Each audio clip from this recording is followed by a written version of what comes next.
আপনারা বিশ্বরী পূজাত বা মনসা পূজাত আপনারা লাগাইল বেট ফুল, হ্যাঁ লাগে বেট ফুলও দেখুন, বেট ফুলের জায়গাত আইসি বিল দেখুন চাইন। এটা তো ছোটো বিল, আরও বড় বিল আছে, দেখুন কীরকম লাগে, ওখানে আছে বেট ফুল, ফুল বাগান কম আছে। ও দেখুন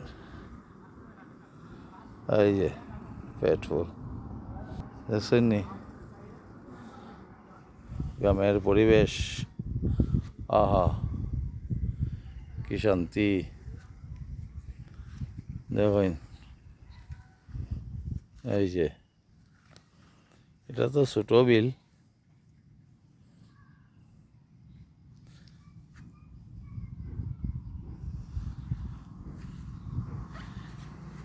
ঠিক আছে, কেমন লাগলো জানাইবা।